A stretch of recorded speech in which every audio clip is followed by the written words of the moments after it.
আজ আমি চলে এসেছি পাঁশকুড়াশের ভাইরাল, যেটা জলের তলায় অলরেডি নতুন বাড়িটা ডুবে গেছে, তো সেটা দেখার জন্য।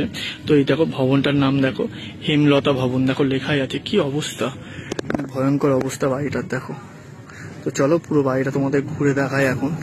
এই হচ্ছে পুরো বাড়ির এখন কন্ডিশন।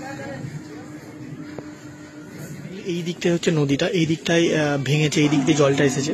আসার ফলে কি হচ্ছে, এই দিকটা পুরো ভেঙে এটা দিয়ে গিয়ে এখানে ধাক্কা মেরে ওইদিকে জলটা বেরিয়ে গেছে, যেহেতু নিচেটা বালি মাটি পুরো বসে গেছে। মানে পুরোটা কিন্তু একতলাটাই নিচে পুরো একদম বসে গেছে। শুনলাম ইনি নাকি রেলে চাকরি করে আর কি, তো তার যা জমানো পয়সা ছিল সেইগুলো দিয়ে কিন্তু এই ঘরটা বানিয়েছিল। পুরো একদম নতুন ঘর, বছর দেড়েকের হয়তো ঘরটা হবে। মানে সত্যি, মানে যারই হোক না কেন, দেখলে যা অনেক মানুষ দেখতে আসছে এখান থেকে, দেখলে চোখে জল রাখা যাবে না আর কি, এতটাই ভয়ঙ্কর সিচুয়েশন। এই দেখো, মানে একদম পুরো নতুন, সবে রং করেছে একদম একদম বাইরেটাই। খুব সুন্দর দেখতে কিন্তু ঘরটা, এই ঘরটা খুবই সুন্দর দেখতে, কিন্তু যার গেছে তার কিচ্ছু করার নেই। তো এই হচ্ছে সেই পাঁশকুড়াল ভাইরাল বাড়ি, যেটা বন্যায় অলরেডি ডুবে গেছে পুরোটাই। পুরো তলার দিকটা দেখো, পুরো একতলা সমান দেখো, পুরো পুরো জল ভর্তি দেখো, একতলা সমান পুরো জল ভর্তি, পুরোটাই কিন্তু এইভাবে নেমে গেছে তলাতে। এই হচ্ছে, এইটা হচ্ছে দেখো একটা মন্দির ছিল, ঠাকুর মন্দির, সেটার অবস্থা দেখো কি অবস্থা, জাস্ট চোখের জল রাখা যাবে না, এতটা ভয়ঙ্কর সিচুয়েশন। দোতলাটা শুধুমাত্র উপর দিকটা জেগে আছে, ওই দিকটা পুরো চেকে টাইপের উঠে গেছে। তো এই হচ্ছে সেই পাঁশকুড়ার যে ভাইরাল বাড়ি, যেটা তোমরা ভাইরাল বলে চেনো আর কি, বন্যাতে পুরো জলে ডুবে গেছে, সেই হচ্ছে এই অবস্থা। উপরে দেখো এখনো টাটা যে স্কাইয়ের যে কেবল হয় না, সেইটা অলরেডি লাগানো আছে এখনো উপরে। মানুষজন কেউ নেই, সব চলে গেছে। আসবাবপত্র এখনো পর্যন্ত সব বের করতে পারেনি, কিছুটা বের করেছে। তারই দৃশ্য তোমরা দেখতে পাচ্ছ, দেখো জাস্ট ভয়ঙ্কর সিচুয়েশন।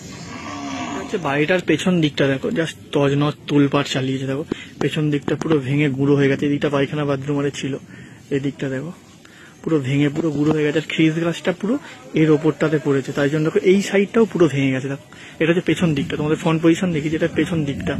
এই দিকে না একটা সামনে গেট আছে, সেইগুলো দিয়ে হয়তো জিনিসপত্র বের করেছে। এই দিকটাও পুরো ভেঙে পুরো শেষ, পুরো একদম জলের তলায় নেমে গেছিল, মানে পুরো এর উপর দিয়ে জল যাচ্ছিল, সেইরকম সিচুয়েশন ছিল। তোমাদের দিকটা দেখাই,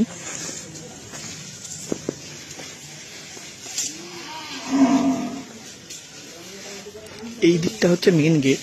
এইখানটা দিকে কিছুটা ওই নাদের জিনিসপত্র আরে বার করেছে, তাও সেটাও এখনো পর্যন্ত জলের তলায়। এই দেখো এখানটা দিয়ে হয়তো কিছু জিনিসপত্র বার করেছে, ঘেরে দিয়েছে, কেউ যদি ঢুকে কিছু জিনিসপত্র বার করে নেয় তাই জন্য। আর এই দিকটাও পুরো একদম জলের তলায়। কি অবস্থা দেখো, এখান দিয়ে এইভাবে দেখো বিমগুলো সব চির খেয়েছে এইভাবে। আর এই খিরিস গাছটা পুরো এর উপরে পড়েছে, এই খিরিস গাছের গোড়া এটা পুরো এর উপরে পড়েছে।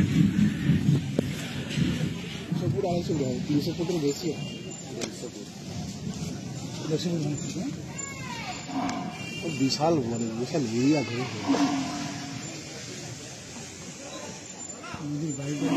সরকারের পক্ষ থেকে দেখো অলরেডি কাজ চলছে, বাঁধ বাঁধার কাজ চলছে, যে বাঁধের জন্যই বিপত্তি হয়ে এই ঘরটা পুরোপুরি জলের তলায় চলে গেছে।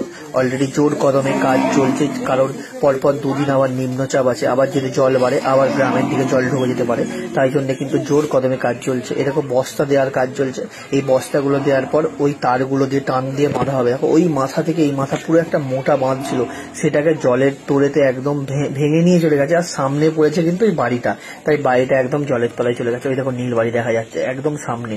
আর প্রচুর লোক এখানে মাছ ধরছে, প্রচুর মাছও আছে দেখলাম, অনেক মাছও পড়েছে এখানে, অনেক মাছ আছে।